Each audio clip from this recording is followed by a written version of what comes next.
അപ്പോൾ എല്ലാവർക്കും സ്വാഗതം. നമ്മളെ പുതിയൊരു POQ സെക്ഷനിലേക്ക് സ്വാഗതം. നമ്മൾ എന്താണ് 2024 എന്താണ് നമ്മളെ ഖാദി ബോർഡിന് ചോദിച്ച ഒരു ക്വസ്റ്റ്യനാണ് നമ്മൾ നോക്കാൻ പോകുന്നത്. നമ്മൾ നേരെ ക്വസ്റ്റ്യനിലോട്ട് പോവാം. ആദ്യത്തെ ചോദ്യം തന്നെ നോക്കാം. ഒരു കറണ്ട് അഫയർ ചോദ്യമാണ് ആദ്യത്തെ. ഓക്കെ, എന്താണ് ആദ്യത്തെ ചോദ്യം? ചോദ്യം വായിക്കാം. കേരള സ്റ്റേറ്റ് സ്പോർട്സ് കൗൺസിലിന്റെ ഇപ്പോഴത്തെ പ്രസിഡന്റ് ആരെന്നാണ് ചോദിച്ചേക്കുന്നത്. കേരള സ്റ്റേറ്റ് സ്പോർട്സ് കൗൺസിലിന്റെ ഇപ്പോഴത്തെ പ്രസിഡന്റ് ആരെന്നാണ് ചോദിച്ചേക്കുന്നത്. Okay, Anju Bobby George, TP Dasan, Mercykuttan, U Sharaf Ali. ആരാണ് നമ്മുടെ കേരള സ്റ്റേറ്റ് സ്പോർട്സ് കൗൺസിലിന്റെ ഇപ്പോഴത്തെ പ്രസിഡന്റ്? ആരാണ്? U Sharaf Ali. Option D ആണ്. എന്താണ് കേരള സ്റ്റേറ്റ് സ്പോർട്സ് കൗൺസിൽ വന്നത്? 1954 ഓക്കെ, അടുത്ത ചോദ്യം എന്താണ്? ചന്ദ്രയാൻ 3ന്റെ എന്താണ് ലാൻഡറിലെ പെലോഡുകളിൽ ഉൾപ്പെടാത്തത്? ഓക്കെ, ചന്ദ്രയാൻ 3യുടെ ലാൻഡറിലുള്ള പെലോഡുകളിൽ ഉൾപ്പെടാത്തത് ഏതാണ്? അത് നമ്മുടെ ഷെയ്പ്പാണ്. ഏതാണ്? ഷെയ്പ്പാണ്. ഓപ്ഷൻ ബി ആണ്, ഷെയ്പ്പാണ്.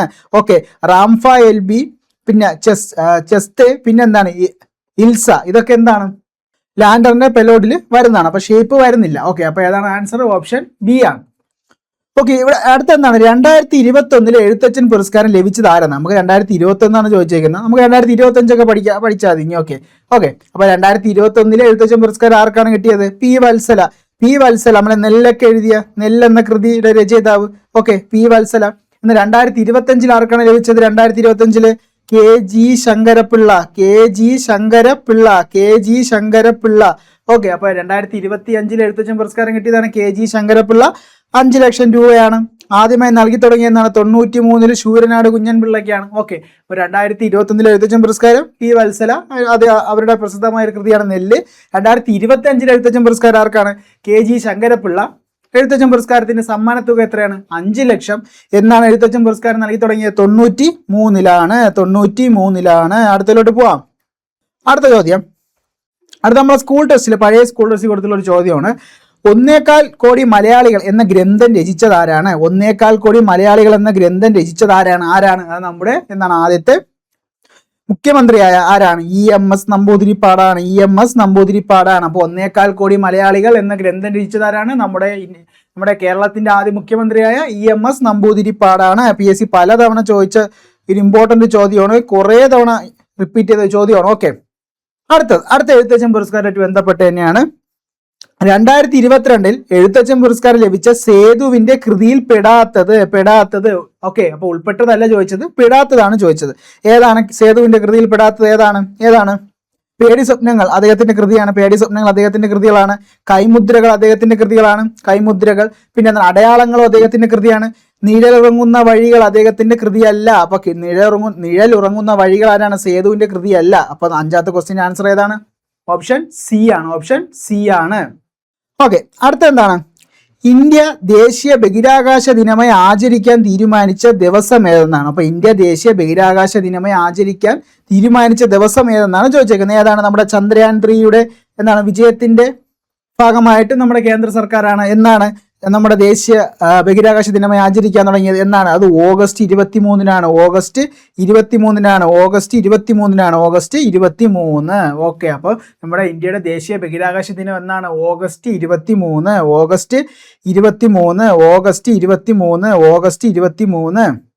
എന്നാൽ ഇത് എളുപ്പമുള്ള ഒരു ക്വസ്റ്റ്യൻ പേപ്പർ ആയിരുന്നു. ഓക്കെ, അതായത് GK പോർഷൻ നല്ല എളുപ്പമായിരുന്നു. ഓക്കെ, അപ്പോൾ ഉയർന്ന കട്ട് ഓഫും ആയിരുന്നു, ഇതിന് നല്ല കൂടിയ കട്ട് ഓഫും ആയിരുന്നു. ഓക്കെ, അപ്പൊ എന്താണ് അടുത്ത ചോദ്യം? എന്താണ് വൈക്കം സത്യാഗ്രഹത്തിന് നേതൃത്വം നൽകിയ വ്യക്തി ആര്?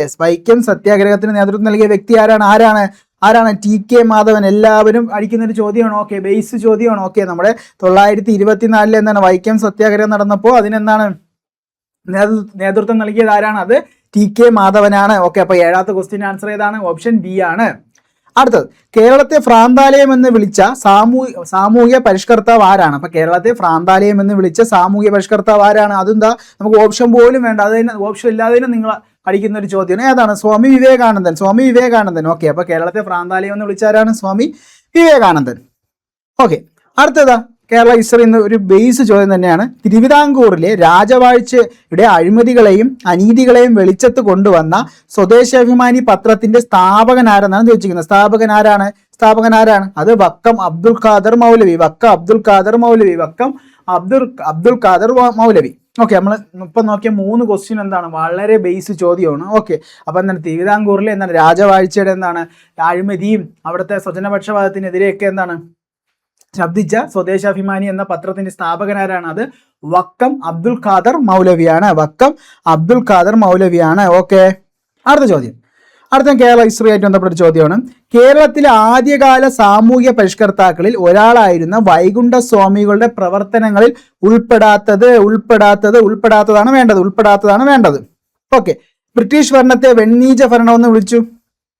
ശരിയാണ്, ബ്രിട്ടീഷ് ഭരണത്തെ അദ്ദേഹം വെണ്ണീച ഭരണമെന്നും നമ്മൾ തിരുവിതാംകൂർ രാജഭരണത്തെ എന്താണ് കരിനീച ഭരണം എന്നൊക്കെ പറഞ്ഞു. ഓക്കെ, അപ്പൊ എന്താണ് ബ്രിട്ടീഷ് ഭരണത്തെ വെണ്ണീച ഭരണം എന്ന് വിളിച്ചു. അടുത്താണ് സമപന്തി ഭോജനം എന്താണ് അദ്ദേഹം സംഘടിപ്പിച്ചതാണ്. ഓക്കെ, അടുത്തെന്താണ് മനുഷ്യത്വമാണ് മനുഷ്യന്റെ ജാതി എന്ന് പ്രഖ്യാപിച്ചു, അത് അദ്ദേഹമല്ല. ഓക്കെ, അടുത്ത എന്താണ് സമത്വ സമാജം, കേരളത്തിലെ ആദ്യത്തെ സാമൂഹിക പരിഷ്കരണ പ്രസ്ഥാനമായ സമത്വ സമാജം സ്ഥാപിച്ചത് അദ്ദേഹമാണ്. അപ്പൊ എന്താണ് 1, 3, 1, 2, 4 അദ്ദേഹം പറഞ്ഞതാണ്. അപ്പൊ നമുക്ക് ബന്ധമില്ലാത്ത ഏതാണ്? 3 ആണ്. ഓക്കെ, അപ്പൊ 10ാമത്തെ ക്വസ്റ്റിന്റെ ആൻസർ ഓപ്ഷൻ എ ആണ്. ഓക്കെ, നിങ്ങൾ ഓർത്തോളാം, ബ്രിട്ടീഷ് ഭരണത്തെ വെണ്ണീച ഭരണമെന്ന് അദ്ദേഹം വിളിച്ചു. സമപന്തി ഭോജനം സംഘടിപ്പിച്ച ആരാണ്? അത് വൈകുണ്ഠ സ്വാമിയാണ്. പിന്നെ കേരളത്തിലെ ആദ്യത്തെ സാമൂഹ്യ പരിഷ്കരണ പ്രസ്ഥാനമായ പിന്നെ എന്താണ് സമത്വ സമാജം സ്ഥാപിച്ചതാരാണ്? അത് വൈകുണ്ഠ സ്വാമികളാണ്. ഓക്കെ, അപ്പൊ അദ്ദേഹം ജനിച്ച സ്വാമിത്തോപ്പൊക്കെ ഓർത്തു വെച്ചോളണം. എന്താണ് സ്വാമിത്തോപ്പ്? കന്യാകുമാരി ജില്ലയിലെ സ്വാമിത്തോപ്പിലാണ് അദ്ദേഹം ജനിച്ചത്. അത് നമ്മുടെ പഴയ സ്കൂൾ ടെസ്റ്റിലുള്ളതാണ്, PSC ഒരു തവണ ചോദിച്ചതുമാണ് ഉപദ്വീപ്.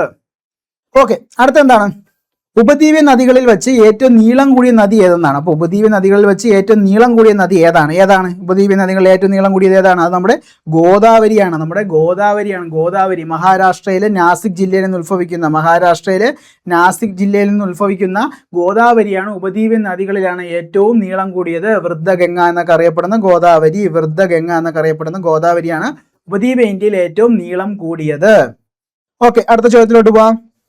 ഓക്കെ, പടിഞ്ഞാറൻ തീരസമതലവുമായി ബന്ധമില്ലാത്ത, നമ്മളെ കുഴപ്പിക്കാൻ തന്നെ കേട്ടോ, ബന്ധമില്ലാത്തതാണ്, ബന്ധമുള്ളതെന്ന് പറഞ്ഞ് അടിച്ചു വെക്കല്ലേ, ബന്ധമില്ലാത്ത പ്രസ്താവനകളാണ്. ഓക്കെ, പടിഞ്ഞാറൻ തീരസമതലവുമായി ബന്ധമില്ലാത്തത്. അപ്പോൾ പടിഞ്ഞാറൻ തീരസമതലവുമായി ബന്ധമില്ലാത്ത പ്രസ്താവനകളാണ് ചോദിച്ചിരിക്കുന്നത്. കായലുകളും അഴിമുഖങ്ങളും കാണപ്പെടുന്നു. ഓക്കെ, കാണപ്പെടുന്നു. പടിഞ്ഞാറൻ തീരസമതലം എന്ന് പറയുമ്പോൾ നമ്മുടെ കേരളം, കർണാടക, മഹാരാഷ്ട്ര, ഗുജറാത്ത് വരുന്ന ഭാഗമാണ് പടിഞ്ഞാറൻ തീരസമതലം. അപ്പോൾ നമ്മളെ സൈഡിൽ എന്താണ് കായലുകളും അഴിമുഖങ്ങളും കാണപ്പെടുന്നു. ശരിയാണ്. ഡെൽറ്റകളുടെ രൂപീകരണം നടക്കുന്നില്ല. ഡെൽറ്റകളുടെ രൂപീകരണം നമ്മുടെ കിഴക്കൻ തീരസമതലം, അതായത് നമ്മുടെ തമിഴ്നാടും ആന്ധ്രയൊക്കെ ഉൾപ്പെടുന്ന ഭാഗത്താണ്. താരതമ്യേന വീതി കൂടുതലാണ്. ഓക്കെ, അല്ല, നമ്മളെ സൈഡ് എന്താണ് താരതമ്യേന വീതി കുറവാണ്. അതായത് നമ്മുടെ കിഴക്കൻ തീരസമതലമാണ് വീതി കൂടിയത്, നമ്മുടെ പടിഞ്ഞാറൻ തീരസമതലം വീതി കുറവാണ്. അറബിക്കടലിനും പശ്ചിമഘട്ടത്തിനും ഇടയിൽ സ്ഥിതി ചെയ്യുന്നു, അതും കറക്റ്റാണ്. അപ്പോൾ 1ഉം 4ഉം ശരിയാണ്, 2ഉം 3ഉം ബന്ധമില്ല. അപ്പോൾ ഏതാണ്? ബി ആണ്. 12ാമത്തെ ക്വസ്റ്റിൻ്റെ ആൻസർ ബി ആണ്. ഓക്കെ, സ്കൂൾ ടെസ്റ്റ് വായിക്കുന്ന ആൾക്കെന്താണ് ചുമ്മാ അടിച്ചു പോകുന്ന ഒരു ചോദ്യം തന്നെയായിരുന്നു ഇത്. ഫുള്ളി എന്താണ് നമ്മളെ പഴയ സ്കൂൾ ടെസ്റ്റ് വന്ന സമയത്ത് നടന്ന എക്സാമാണ്. ഓക്കെ, ഭൂരിഭാഗം ചോദ്യം അതിൽ നിന്ന് തന്നെയാണ് കോപ്പി പേസ്റ്റ് ചെയ്ത് വെച്ചിരിക്കുന്നത്, ഒരു പോയിന്റ് പോലും വിടാതെ അവന്മാർ ചെയ്തിട്ടുണ്ട്. ഓക്കെ, അടുത്ത എന്താണ് ഇന്ത്യയിൽ റെയിൽ ഗതാഗതം ആരംഭിച്ച വർഷം ഏതെന്നാണ്? ഇന്ത്യയിൽ റെയിൽ ഗതാഗതം ആരംഭിച്ച വർഷം എന്നാണ് ചോദിച്ചിരിക്കുന്നത്. എന്താണ്? 1853. ബോംബെ ടു താനെ എന്നാണ് ഏപ്രിൽ 16 ബോംബെ ടു താനെ. കേരളത്തിൽ എന്നാണ്? 1861.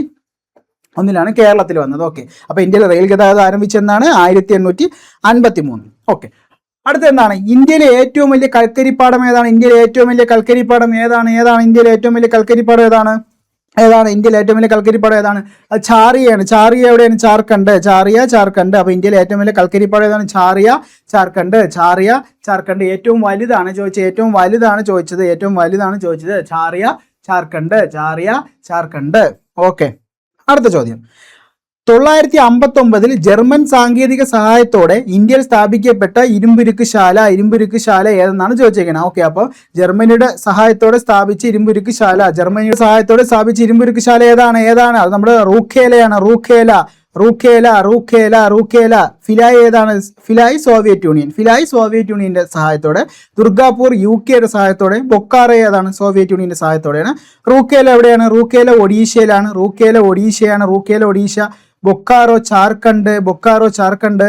ദുർഗാപൂർ എവിടെയാണ്? വെസ്റ്റ് ബംഗാളാണ്. ഫിലായ് എവിടെയാണ്? ഛത്തീസ്ഗഡ് ആണ്. ഫിലായ് ആണ്, ഛത്തീസ്ഗഡ് ആണ്. ഫിലായ് ആണ് എന്താണ് ഏറ്റവും കൂടുതൽ ലാഭത്തിൽ പ്രവർത്തിക്കുന്ന ഏതാണ്? അത് ഫിലായ് ആണ്. ഇതിൽ ഏറ്റവും കൂടുതൽ ലാഭത്തിൽ പ്രവർത്തിക്കുന്ന ഇരുമ്പുരുക്കുശാല ഫിലായ് ആണ്.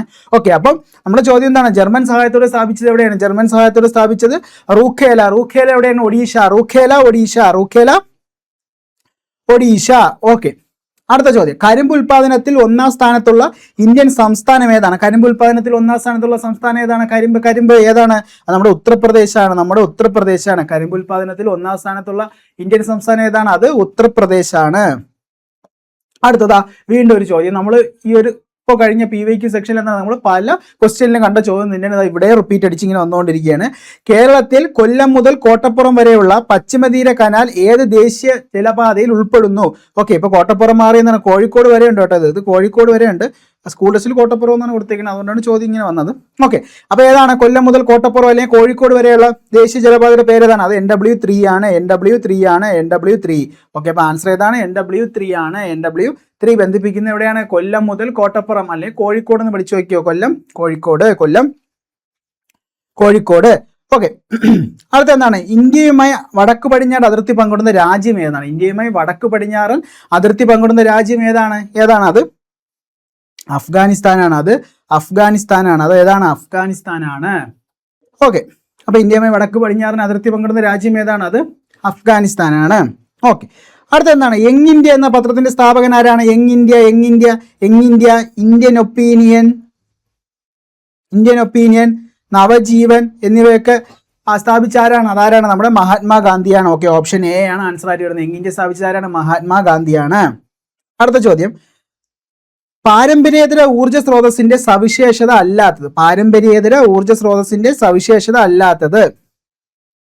ഓക്കെ, പുനഃസ്ഥാപന ശേഷിയുണ്ട്, ചെലവ് കുറവാണ്, ശുഷ്കമായി കൊണ്ടിരിക്കുന്നു, പരിസ്ഥിതി പ്രശ്നങ്ങൾ ഉണ്ടാക്കുന്നില്ല. പാരമ്പര്യേതര ഊർജ്ജ സ്രോതസ്സിന്റെ സവിശേഷത അല്ലാത്തത് ഏതാണ്? ഓക്കെ, അപ്പോൾ പാരമ്പര്യേതര ഊർജ്ജ സ്രോതസ്സിന്റെ സവിശേഷത അല്ലാത്തതെന്നാണ് ചോദിച്ചേക്കുന്നത്. ഓക്കെ, അപ്പോൾ എന്താണ്? പുനഃസ്ഥാപന ശേഷിയുണ്ട്, പിന്നെ എന്താണ്? ചിലവ് കുറവാണ്, ശുഷ്കമായി കൊണ്ടിരിക്കുന്നു, പരിസ്ഥിതി പ്രശ്നം ഉണ്ടാക്കുന്നില്ല. ഏതാണ് സവിശേഷം അല്ലാത്ത? ഏതാണ്? അത് ശുഷ്കമായി കൊണ്ടിരിക്കുന്നു.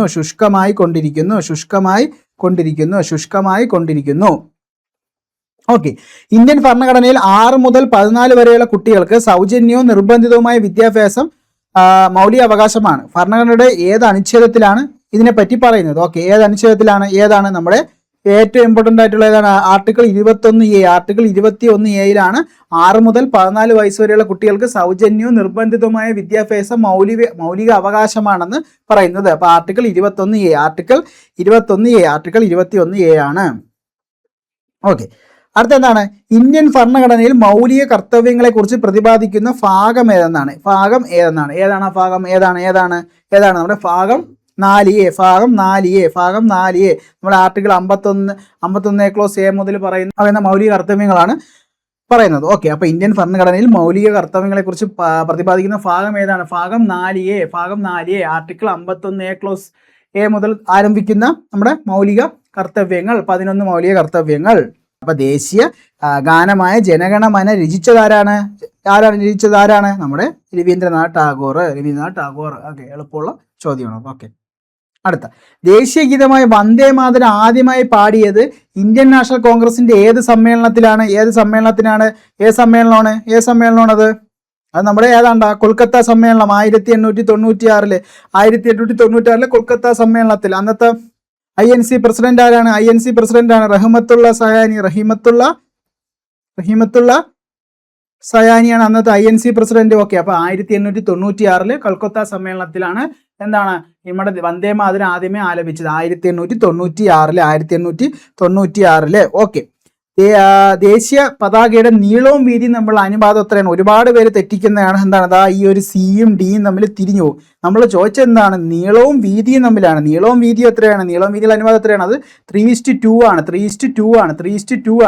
2:3 ആൻസർ ആയിട്ട് പറഞ്ഞാൽ എങ്ങനെയാണ്? വീതിയും നീളവും തമ്മിലുള്ള അനുപാതം ചോദിച്ചാൽ 2:3 പറയാം. വീതിയും നീളവും തമ്മിലുള്ള അനുപാതം 2:3 ആണ്. എന്നാൽ ഇവിടെ ചോദിച്ചത് എന്താണ്? നീളവും വീതിയും തമ്മിലുള്ള അനുപാതം അതെത്രയാണ്?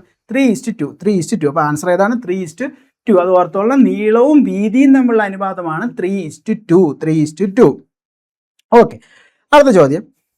ദേശീയ മനുഷ്യാവകാശ കമ്മീഷൻ നിലവിൽ വന്ന വർഷം ഏതാണ്? ദേശീയ മനുഷ്യാവകാശ കമ്മീഷൻ നിലവിൽ വന്ന വർഷം ഏതാണ്? എന്നാണ് ഇതൊക്കെ അറിയാന്നുള്ള ചോദ്യങ്ങളാണ്. ഏതൊക്കെയാണ്? 993 ഒക്ടോബർ 12. 993 ഒക്ടോബർ 12. ദേശീയ മനുഷ്യാവകാശ കമ്മീഷൻ എന്നാണ്?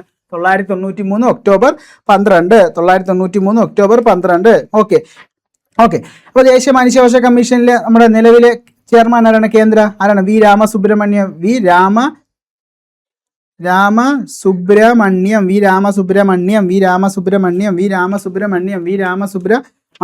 രാമസുബ്രഹ്മണ്യം. ഓക്കെ. അടുത്ത എന്താണ്? ഇന്ത്യയിൽ വിവരാവകാശ നിയമം നിലവിൽ വന്ന വർഷം ഏതാണെന്നാണ് ചോദിച്ചത്. ഇന്ത്യൻ വിവരാവകാശ നിയമം നിലവിൽ വന്ന വർഷം എന്നാണ്? നമ്മുടെ 2005 ഒക്ടോബർ 12. 2005 ഒക്ടോബർ 12. നമ്മുടെ ആൻസർ ഏതാണ്? ഓപ്ഷൻ ബി ആണ്. അപ്പോൾ ഇന്ത്യയിൽ വിവരാവകാശ നിയമം നിലവിൽ വന്ന വർഷം എന്നാണ്? 2005 ഒക്ടോബർ 12. 2005 ഒക്ടോബർ 12. 2005 ഒക്ടോബർ 12. ഓക്കെ. അടുത്തെന്താണ്? ഇന്ത്യൻ ഭരണഘടനയിൽ എന്താണ് ജീവിക്കുന്നതിനും വ്യക്തി സ്വാതന്ത്ര്യത്തിനുമുള്ള അവകാശത്തെ പറ്റി പറയുന്ന അനുച്ഛേദം ഏതാണ്? അനുച്ഛേദം ഏതാണ്ട്? അത് നമ്മുടെ അനുച്ഛേദം 21A ആണ്. അനുച്ഛേദം 21A ആണ്. ഓക്കെ. അടുത്ത, ദേശീയ മുദ്രയുടെ ചുവട്ടിൽ ആലേഖനം ചെയ്തിരിക്കുന്ന സത്യമേവ ജയതേ എന്ന വാക്യം ഏത് ലിപിയിൽ നിന്നാണ് എടുത്തേക്കുന്നത്? ഏത് ലിപിയാണ്? നമ്മുടെ ദേവനാഗിരി ലിപി. അപ്പോൾ ഏതാണ്? ഓപ്ഷൻ എ ആണ്. അടുത്ത, താഴെ പറയുന്നവരിൽ ഇന്ത്യയുടെ ദേശീയ മൃഗം. എളുപ്പം. ദേശീയ മൃഗം ഏതാണ്? കടുവ. ഇതൊക്കെ എന്താണ്? എളുപ്പമുള്ള ചോദ്യം. കടുവ. അപ്പം ഇന്ത്യയുടെ ദേശീയ മൃഗം ഏതാണ്? കടുവ. ഓക്കെ. ഇത് പ്രിലിംസിന്റെ ചോദ്യമായിരുന്നു. ഓക്കെ. അപ്പോൾ എന്താണ് ഈ ചോദ്യം കാണുന്നത്? നിങ്ങൾക്ക് ഇപ്പൊ തന്നെ മനസ്സിലാക്കണം അല്ലേ? അപ്പോൾ കട്ട് ഓഫ് എത്രത്തോളം ഉയർന്നതാണോ? ഓക്കെ. അടുത്ത ചോദ്യം, ഇന്ത്യൻ നാഷണൽ കോൺഗ്രസ് ഗാന്ധിജിയുടെ നേതൃത്വത്തിൽ നടന്ന അവസാനത്തെ ബഹുജന സമരം ഏതാണ്? അവസാനത്തെ ബഹുജന സമരം ഏതാണ്? അത് നമ്മുടെ ക്വിറ്റ് ഇന്ത്യ സമരം. ആദ്യ ബഹുജന സമരം ഏതാണ്? ഫസ്റ്റ് ബഹുജന സമരം നിസ്സഹകരണ സമരമായിരുന്നു. ആദ്യത്തെ നിസ്സഹകരണ സമരമാണ് ഗാന്ധിജിയുടെ നേതൃത്വത്തിൽ INC നടത്തിയ ആദ്യ ബഹുജന സമരം.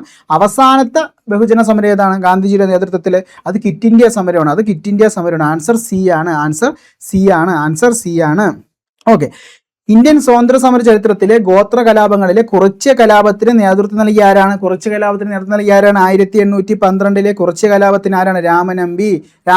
വട്ടത്തൊപ്പിക്കാരെ പുറത്താക്കുക എന്ന മുദ്രാവാക്യമുള്ള കുറച്ച് കലാപം നേതൃത്വം നൽകിയവരാണ്? അത്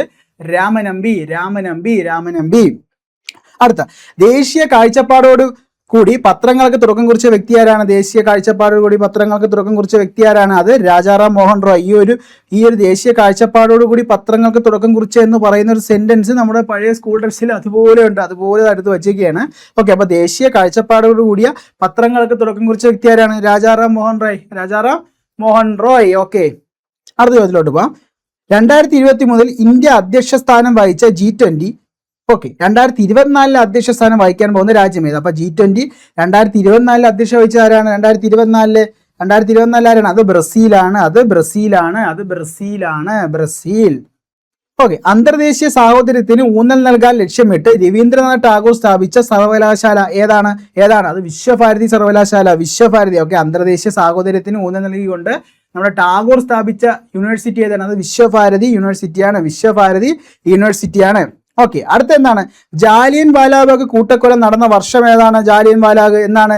1919. ഓക്കെ. ജാലിയൻ വാലാബാഗ് കൂട്ടക്കൊല നടന്ന എന്നാണ്? 1919.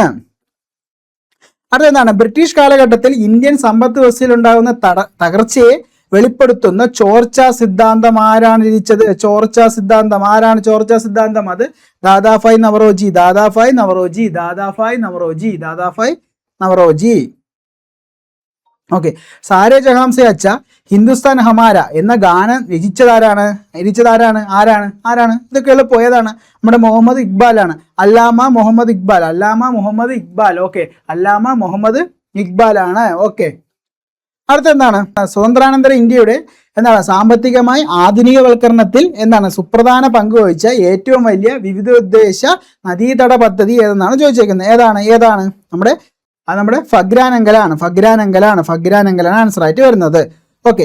ഏതൊരു ഇന്ത്യക്കാരനെ വാറന്റ് ഇല്ലാതെ അറസ്റ്റ് ചെയ്യാൻ ബ്രിട്ടീഷ് കരിനിയമത്തിന്റെ പേരെന്താണ്? അപ്പൊ ഏതൊരു ഇന്ത്യക്കാരൻ വാറന്റ് ഇല്ലാതെ അറസ്റ്റ് ചെയ്യാനും വിചാരണ കൂടാതെ തടവിലിടാനൊക്കെ അധികാരം നൽകുന്ന ഒരു നിയമം പാസ്സാക്കി. അതിന്റെ ഭാഗമായിട്ടാണ് ജാലിയൻ വാലാബാഗ് ഉണ്ടാവുന്നത്. ഏതാണ് ആക്ട്? അത് റൗലറ്റ് ആക്ട് ആണ്. Rowlatt act. ആൻസർ ഏതാണ്? ഓപ്ഷൻ എ ആണ്. അടുത്ത ചോദ്യം, കേരളത്തിലെ ഏറ്റവും ഉയരം കൂടിയ കൊടുമുടിയായ ആനമുടി ഏത് ജില്ലയിലാണ്? അത് ഇടുക്കി ജില്ലയിലാണ്. അത് ഏത് ജില്ലയിലാണ്? അത് ഇടുക്കി ജില്ലയിലാണ്. എളുപ്പമുള്ള ഒരു ചോദ്യമാണ്.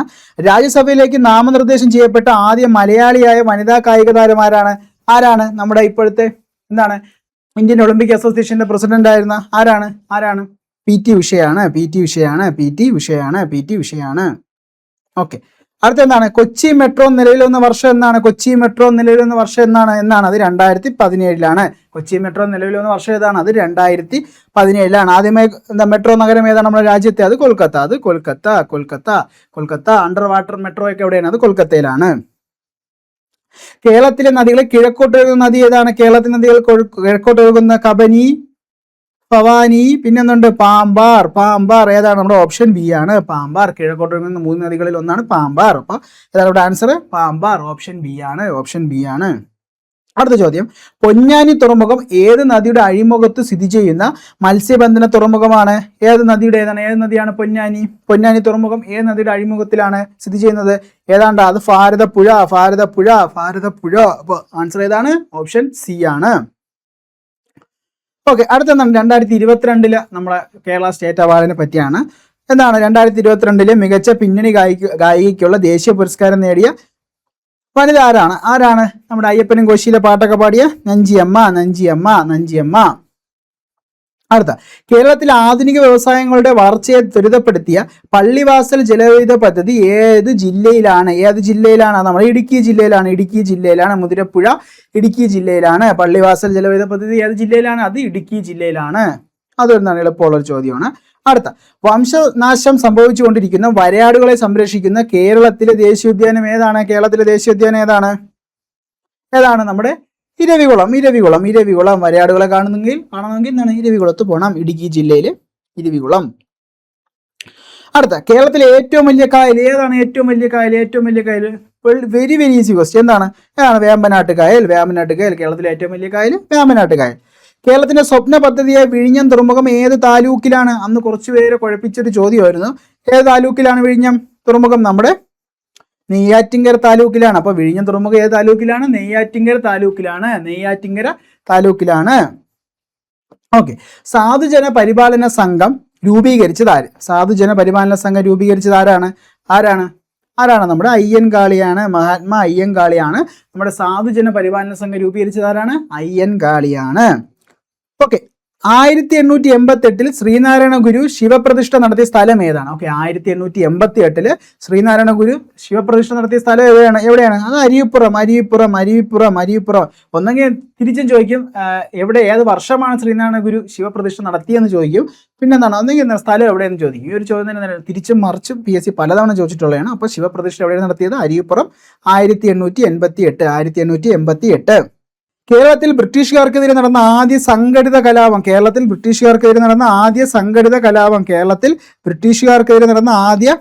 ഏതാണ്? സംഘടിത കലാപം അത് നമ്മുടെ ആറ്റിങ്ങൽ കലാപമാണ്. കേരളത്തിൽ ബ്രിട്ടീഷുകാർക്കെതിരെ നടന്ന സംഘടിത കലാപം ഏതാണ്?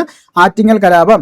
വൈക്കം സത്യാഗ്രഹം നടന്ന വർഷം ഏതാണ്? 924. നമ്മൾ നേരത്തെ പറഞ്ഞു വൈക്കം സത്യാഗ്രഹത്തെ പറ്റി രണ്ടാമത്തെ ചോദ്യമാണ്.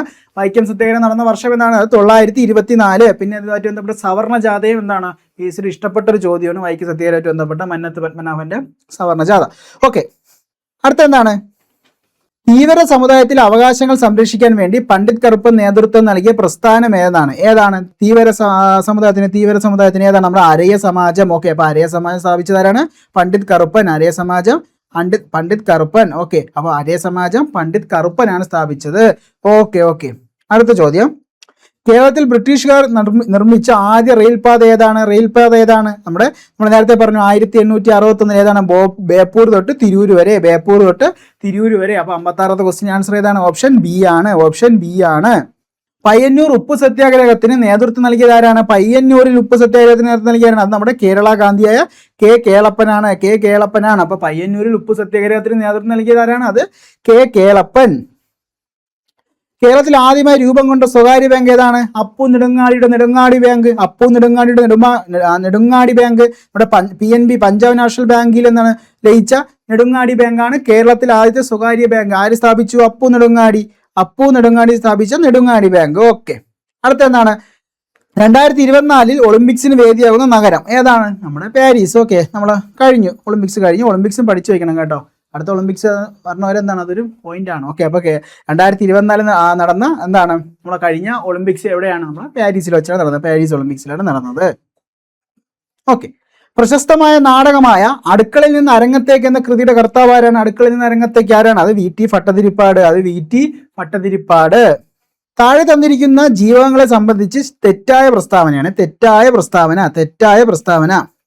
ഓക്കെ, കണ്ണ്, ത്വക്ക്, മുടി എന്നിവയുടെ ആരോഗ്യത്തിന് സഹായിക്കുന്ന ജീവകം എ ആണ്. ശരിയാണ്, കണ്ണ്, ത്വക്ക്, മുടിക്ക് ജീവകം എ വേണം. നാഡികളുടെയും ചുവന്ന രക്താണുക്കളുടെയും ആരോഗ്യത്തിന് സഹായിക്കുന്ന ജീവകം ഇ ആണ്. ഓക്കെ, ജീവകം ഇ ആണ്, അതും കറക്റ്റാണ്. പിന്നെ എന്താണ്, മുറിവുണ്ടാകുമ്പോൾ രക്തം കട്ടപിടിക്കാൻ സഹായിക്കുന്നതാണ് ജീവകം കെ ആണ്. മോണ, ത്വക്ക്, പല്ല്, രക്തകോശങ്ങൾ എന്നിവയുടെ ആരോഗ്യത്തിന് സഹായിക്കുന്ന ജീവകം ബി ആണോ? അല്ല, തെറ്റാണ്. അപ്പൊ 4 മാത്രമാണ് തെറ്റ്. ഏതാണ്? ഓപ്ഷൻ ബി ആണ് ആൻസർ. ഓപ്ഷൻ ബി ആണ് ആൻസർ ആയിട്ട് വരുന്നത്. ഓക്കെ, ഒരു ബാക്ടീരിയൽ പകർച്ചവ്യാധിയായ കുഷ്ഠം ഒരാളിൽ നിന്ന് മറ്റൊരാളിലേക്ക് പകരുന്നത് ഏത് രീതിയിലാണ്? കുഷ്ഠം പകരുന്നത് ഏത് രീതിയിലാണ്? അത് സമ്പർക്കം മുഖേനയാണ്. കേരളത്തിലെ അവിവാഹിതരായ മാതാപിതാക്കളെ സഹായിക്കുന്നതിനും സംരക്ഷിക്കുന്നതിനും വേണ്ടി കേരള സർക്കാർ കൊണ്ടുവന്ന പദ്ധതി ഏതാണ്? അത്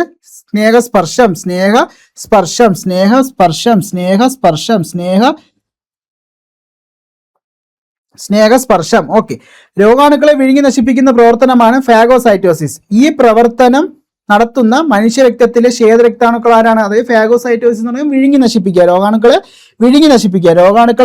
വിഴുങ്ങി നശിപ്പിക്കുക. ഏതാണ്? നമ്മുടെ മോണോസൈറ്റും ന്യൂട്രോഫില്ലും.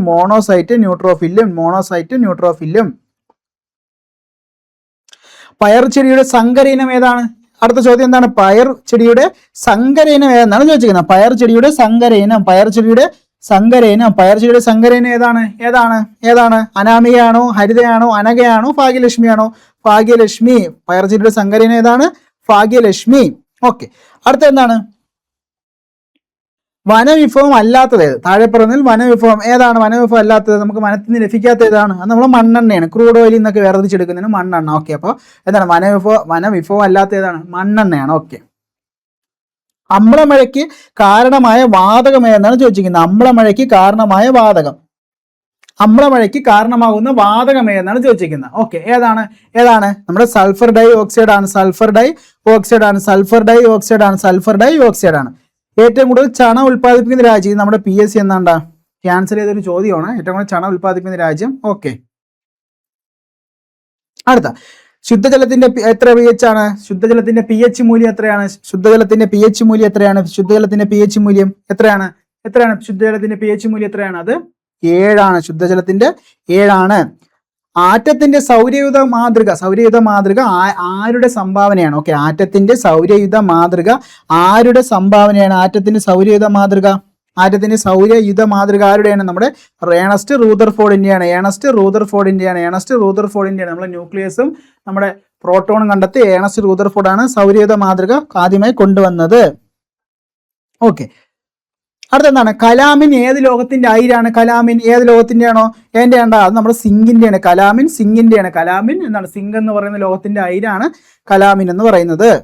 ഓക്കെ, ഉത്കൃഷ്ടവാതകങ്ങൾ ആധുനിക പീരിയോഡിക് ടേബിൾ ഏത് ഗ്രൂപ്പിൽ ഉൾപ്പെടുന്നു? ആധുനിക പീരിയോഡിക് ടേബിൾ ഏത് ഗ്രൂപ്പിലാണ് ഉൾപ്പെടുന്നത്? ഏതാണ് ഉത്കൃഷ്ടവാതകങ്ങൾ? ഏതിലാണ്? നമ്മുടെ 18ാം ഗ്രൂപ്പിലാണ്. അടുത്തെന്താണ്? താഴെ കൊടുത്തിട്ടുള്ള ഓക്സിജന്റെ ഉപയോഗങ്ങളിൽ പെടാത്തതാണ്. ഓക്കെ, ജ്വലനത്തിന് ഓക്സിജൻ വേണം. റോക്കറ്റ് ഇന്ധനങ്ങളിൽ ഓക്സിജനായിട്ട് ഓക്സിജൻ ഉപയോഗിക്കുന്നു. കൃത്രിമ ശ്വസനത്തിനും വേണം. എന്നാൽ ബ്ലീച്ചിങ് പൗഡറിന് നിർമ്മാണത്തിന് ഓക്സിജൻ വേണോ? ആവശ്യമില്ല. അപ്പൊ നമ്മുടെ ആൻസർ ഏതാണ്? ഓപ്ഷൻ ഡി ആണ്. ഓക്കെ, അടുത്തെന്താണ്? ഭക്ഷ്യവസ്തുക്കൾക്ക് ചുമപ്പ് നിറം നൽകാൻ ഉപയോഗിക്കുന്ന കൃത്രിമ രാസവസ്തു ഏതെന്നാണ് ചോദിച്ചിരിക്കുന്നത്. ഏതാണ്? നമ്മുടെ കാർമോയിസിൻ ആണ്. ഓക്കെ, കാർമോയിസിൻ ആണ് വരുന്നത്. ഓക്കെ, ഭക്ഷ്യവസ്തുക്കൾക്ക് ചുവപ്പ് നിറം നൽകാൻ ഉപയോഗിക്കുന്ന കൃത്രിമ രാസവസ്തു ഏതാണ്? അത് കാർമോയിസിൻ. ഓക്കെ, ഒരു വസ്തുവിന്റെ സ്വന്തം അക്ഷത്തെ അടിസ്ഥാനമാക്കിയുള്ള ചലനം ഏതാണ്? ഒരു വസ്തു സ്വന്തം അക്ഷത്തെ അടിസ്ഥാനമാക്കി കറങ്ങുന്നതിനെ നമ്മൾ എന്തെന്ന് പറയും? ഭ്രമണം. അപ്പൊ 76ാമത്തെ ആൻസർ ഏതാണ്? ഭ്രമണം. ഓക്കെ, ബഹിരാകാശ യാത്ര നടത്തിയ ആദ്യ ഇന്ത്യക്കാരൻ ആരാണ്? ബഹിരാകാശ യാത്ര നടത്തിയ ആദ്യ ഇന്ത്യക്കാരൻ ആരാണ്? നമ്മുടെ രാകേഷ് ശർമ്മ. എളുപ്പമുള്ള ചോദ്യം. ഓപ്ഷൻ എ ആണ് രാകേഷ് ശർമ്മ. അടുത്തെന്താണ്? പ്രകാശം ഒരു മാധ്യമത്തിൽ നിന്ന് സാന്ദ്രത വ്യത്യാസമുള്ള മറ്റൊരു മാധ്യമത്തിലേക്ക് കടക്കുമ്പോൾ അതിന്റെ പാതയ്ക്ക് വ്യതിയാനം സംഭവിക്കുന്നു. ഈ പ്രതിഭാസത്തെ പറയുന്ന എന്താണ്? നമ്മുടെ അപവർത്തനം. ഓപ്ഷൻ ഡി ആണ്. ഓക്കെ, പ്രകാശം ഒരു മാധ്യമത്തിൽ നിന്നാണ് സാന്ദ്രത വ്യത്യാസമുള്ള മറ്റൊരു മാധ്യമത്തിലേക്ക് പോകുമ്പോൾ അതിന്റെ ദിശയ്ക്ക് വ്യതിയാനം സംഭവിക്കുന്നു. ആ പ്രതിഭാസമാണ് അപവർത്തനം.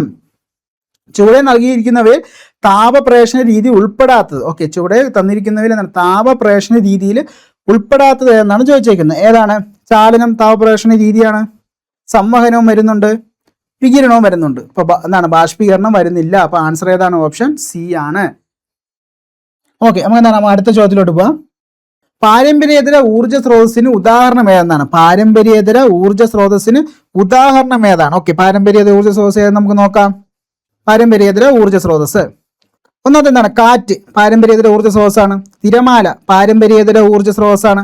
പെട്രോൾ, കൽക്കരി പാരമ്പര്യേതര ഊർജ്ജ സ്രോതസ്സാണോ? അല്ല, പാരമ്പര്യ ഊർജ്ജ സ്രോതസ്സാണ്. അപ്പൊ 3, 4 വരില്ല. അപ്പൊ നമ്മൾ ആൻസർ ഏതാണ്? 1, 2 ഏതാണ്? ഓപ്ഷൻ എ ആണ്.